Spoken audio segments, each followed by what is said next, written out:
In this week's extra recording, we're going to look at the standard called IAS 23 borrowing costs. So again, it's closely related to the whole idea of IAS 16 assets, because what IAS 23 focuses on is there an element of borrowing expenses, like interest on debt, that can be capitalized as part of an asset?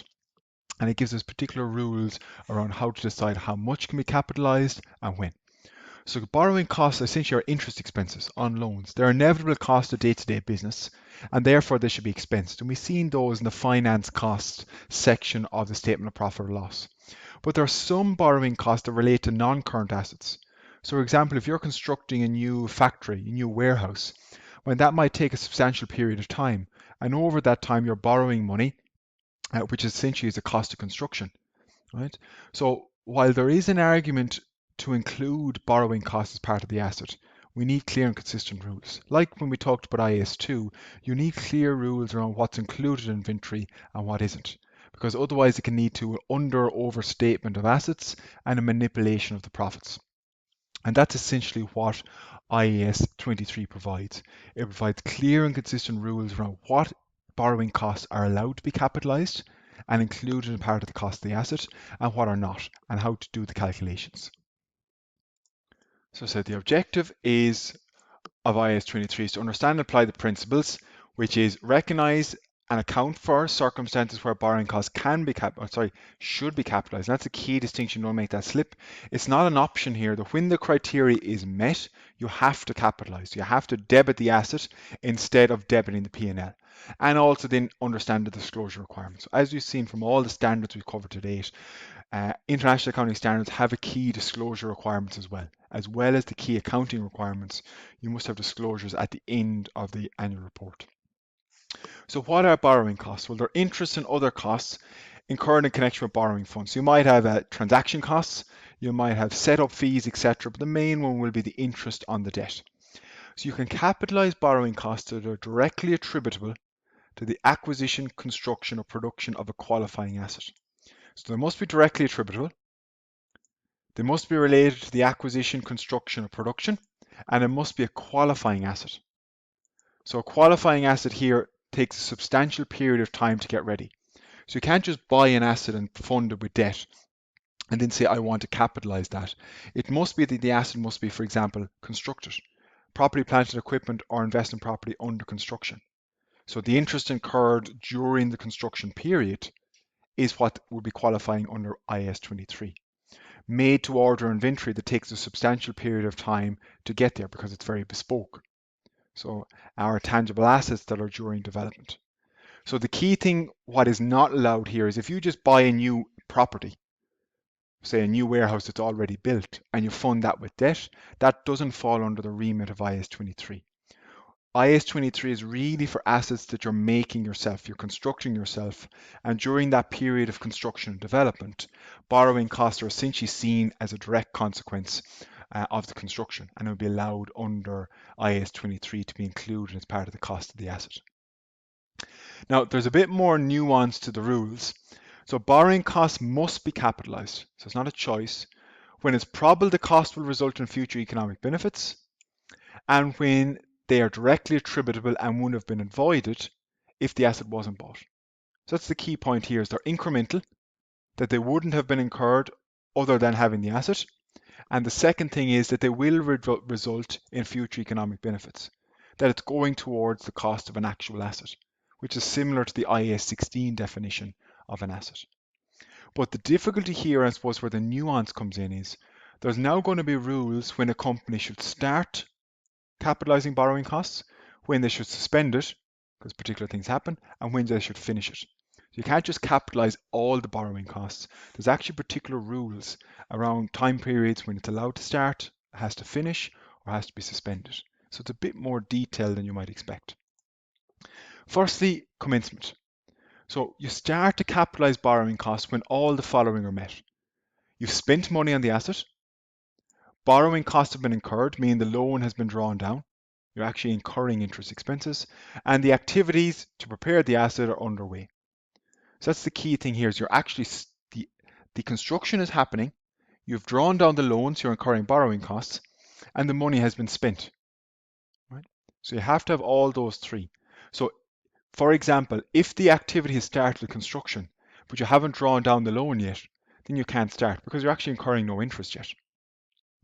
Vice versa, if you've borrowed the money, maybe 2 or 3 months in advance of starting construction, that interest is not allowed either.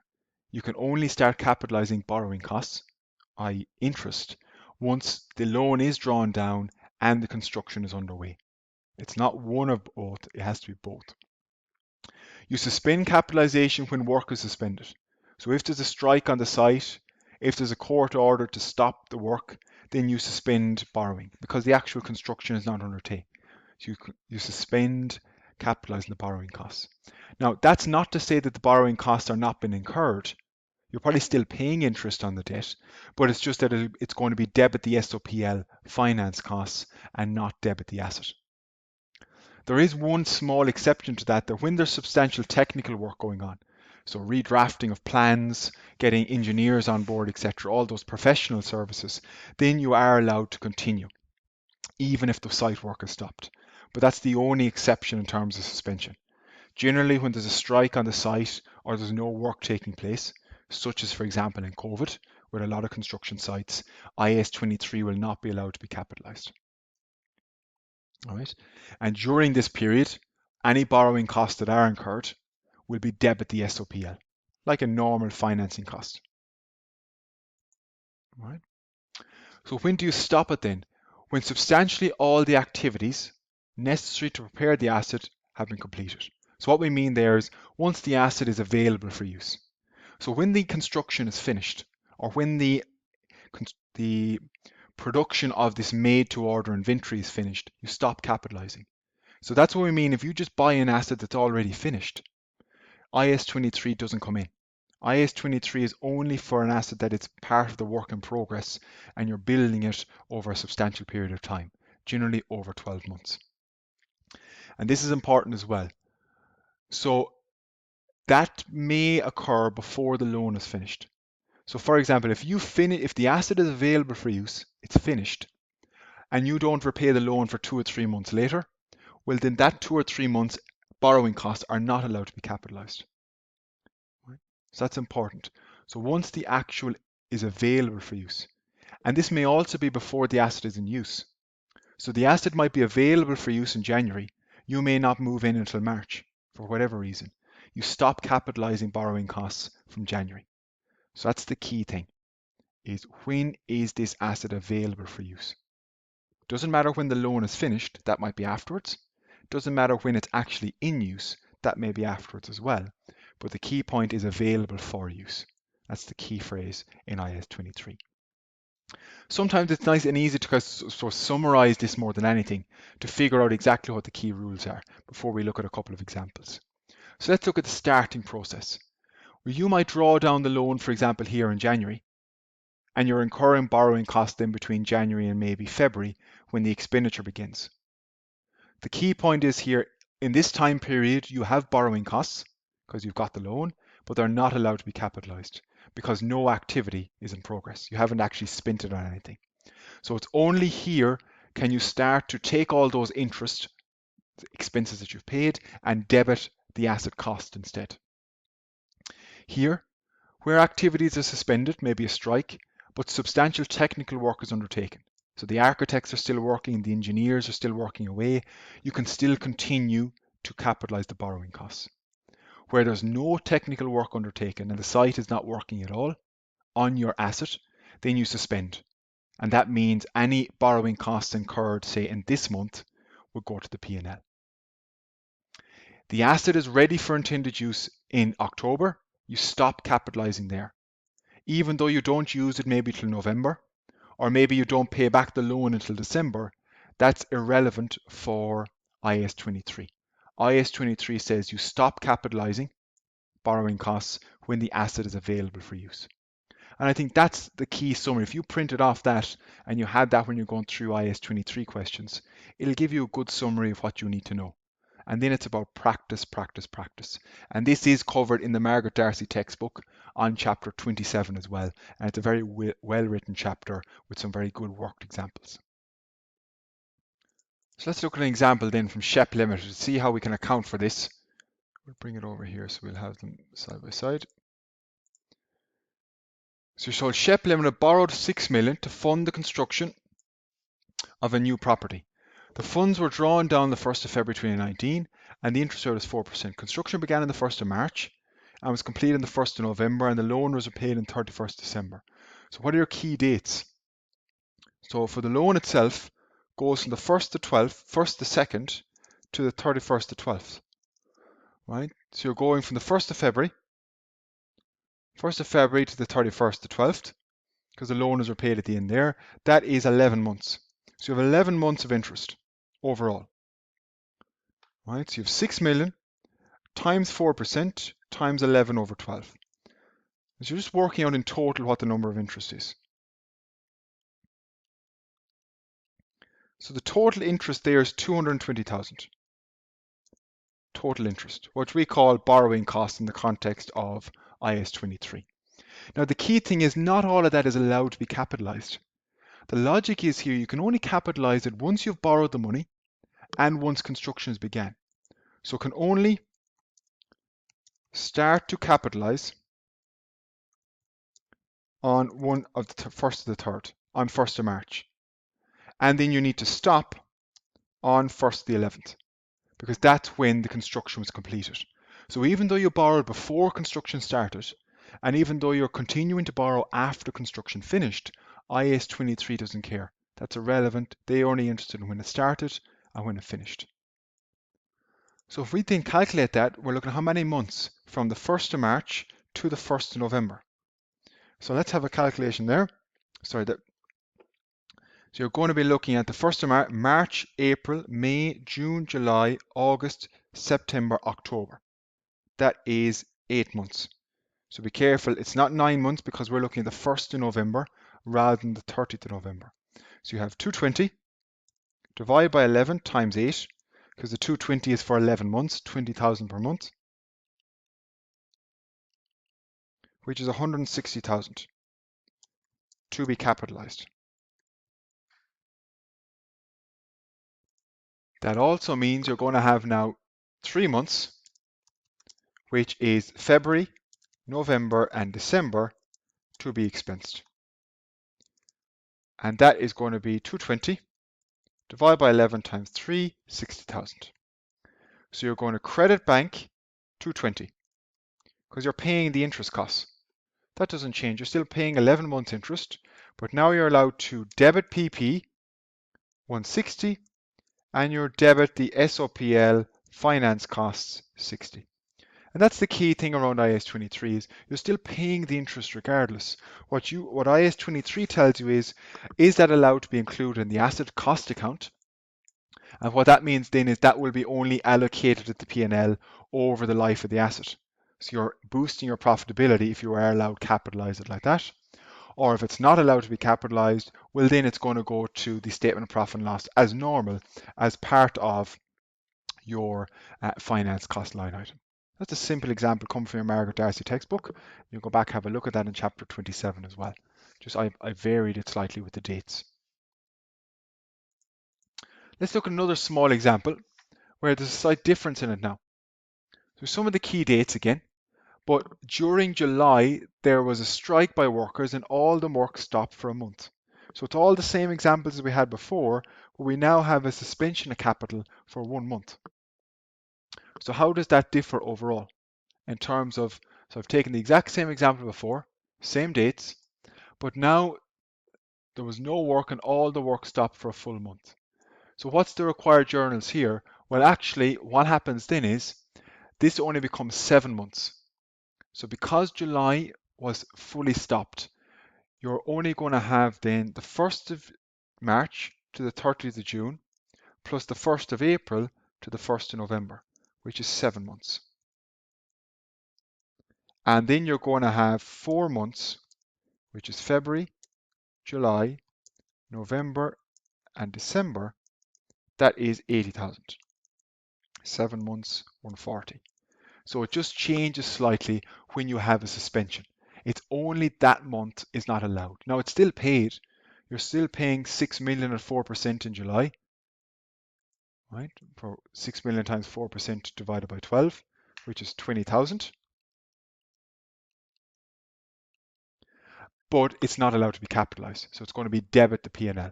So the only change there, you're going to credit your bank, 220. Now you're going to debit PE, 140, and debit the P&L, 80. That's the only change, because they're very similar examples looking at it when there's a suspension of construction as well. That's the only one you need to watch for there. All right, but again, just make sure you've got the basics, because again, we're going to go back over these. It's very easy to have a little small IAS 23 question as part of the bigger one as well.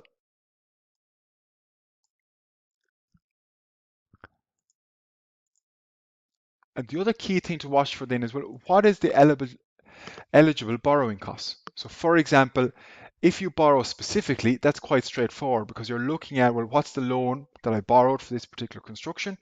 And you also take off any investment income on temporary investment.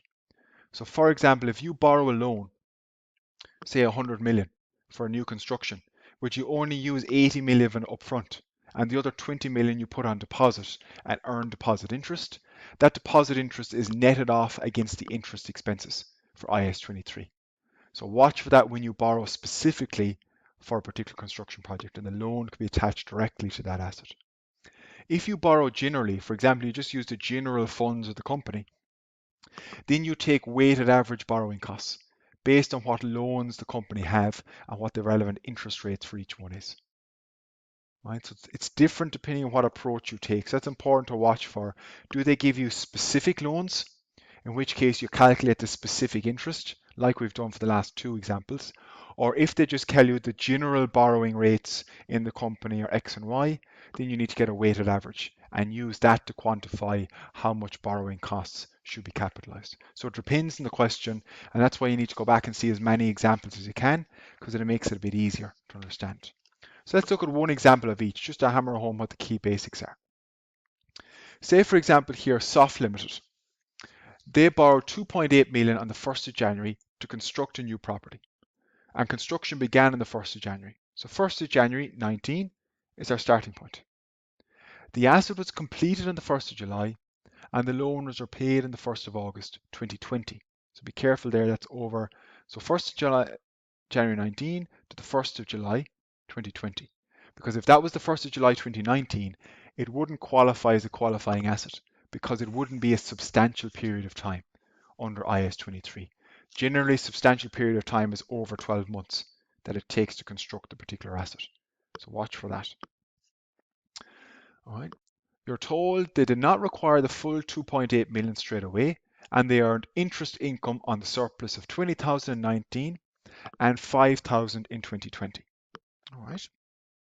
So we have to figure out then, how are we going to account for this in terms of debits and credits? And we're looking for 2019 initially. 2019. Borrowing costs in 2019 were 2.8 million times 5% times 12 over 12. Because again, you had it for the full year. Started in July and it was acquired in July. Times 5%, which is 140,000.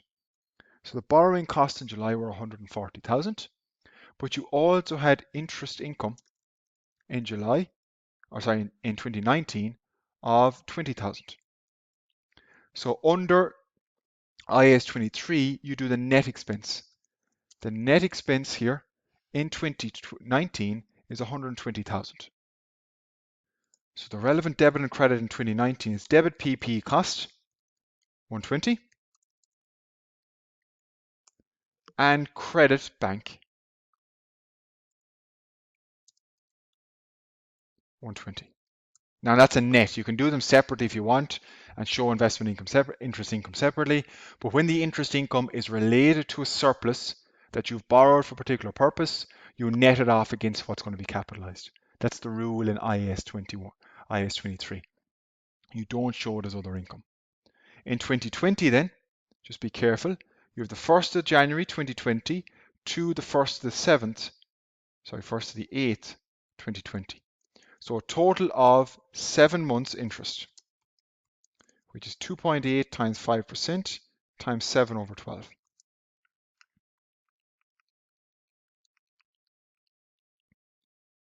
which we'll say is 81,667. 2.8 million times 5% times 7 divided by 12. Be careful now, it's not 8 divided by 12 because it was repaid in the start of August. Right? But only 6 months are allowed under IAS 23. The reason for that is the asset was complete on the 1st of July. So only January, February, March, April, May and June are allowed. So that is 2.8 million times 5% times, in this case, 6 over 12.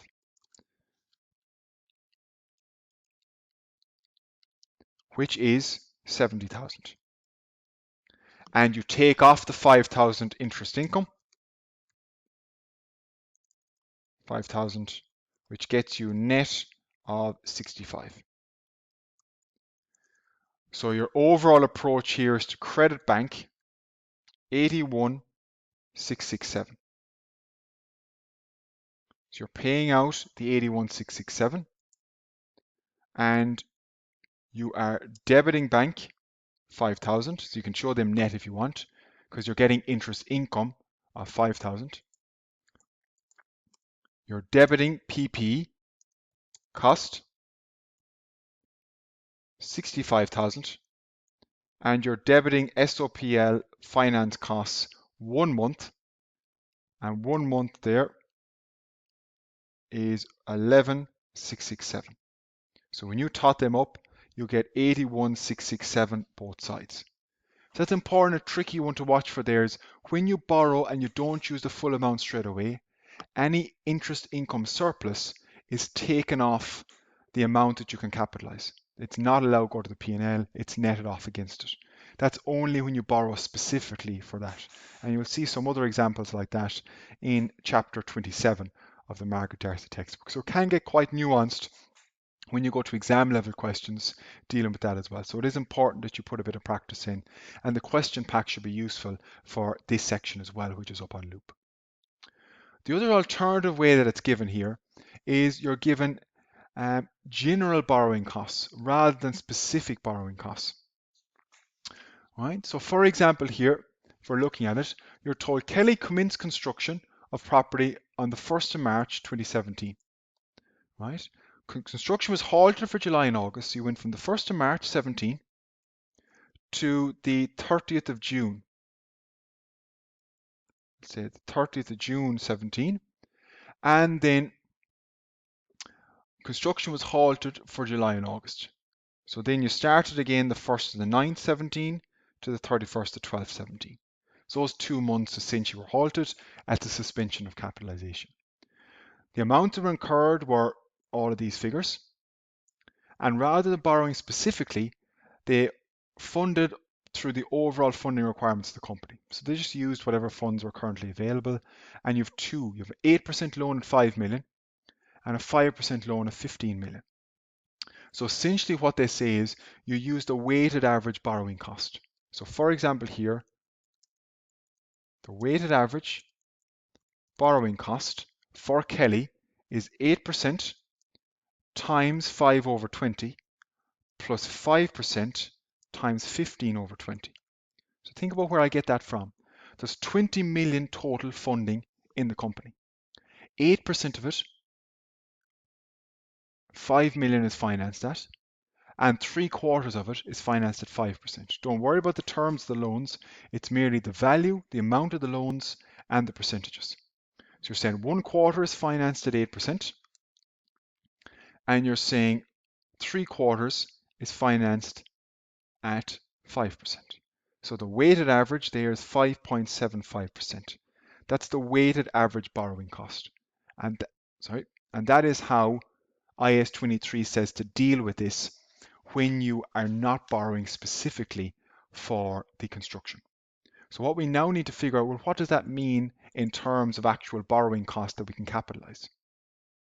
So if we look at here, we're allowed capitalize from March, April, May, and June, which is 4 months. And then we're told from September, October, November, and December, which is another 4 months. So 8 months capitalization in total is allowed. You cannot capitalize before March. You cannot capitalize July and August because they are suspended. So suspension. And how you do it then is you get the amount that you've spent, which is 1.8 million plus 1.5 million plus 0.9 million. You do not include the admin overheads. If you include the admin overheads, that's not a valid cost under IAS 16. That's an expense. It's not allowed. So only you include the directly attributable cost that would be allowed under IAS 16. And that is 4.2 million costs. So it's 4.2 million times 5.75% times 8 over 12. And that's how you would approach it if you're using general borrowing requirements. So it's a different approach compared to what you might be used to when you have a specific loan. So that is going to be 161,000. You will debit PP cost. You will credit bank 161. And you will then add that onto the PP cost, which is 4.2 million. The admin overheads of 400,000, they would not be allowed in the IAS 16 property, plant and equipment. That would be debit expenses 400,000. The other costs, which are 4.2 million, would be added on to the 161,000. So you would have total costs of 4.36 million for depreciation purposes. So that's a different way of approaching it. It's important to go back and understand those depending on what way the question is set out. Are you given, for example, here, give an example, specific loans that are borrowed where you can calculate the interest quite directly, or you're given general borrowing where you need to figure out a weighted average borrowing rate and then apply that to the relevant expenses as part of that particular construction. Only the relevant expenses, not any admin overheads. So it's a tricky one in IAS 23. All right. So for example, if you want to look at a statement of accounting policies, the Kerry Group give you a good example of that on page 152 of the annual report.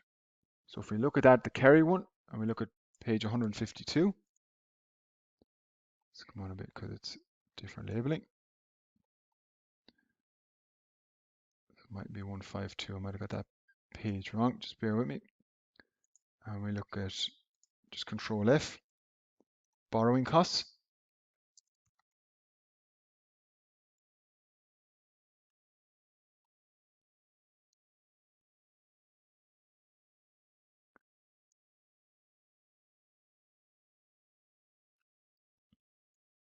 So borrowing cost there, sorry, page 159. So I put the wrong page down.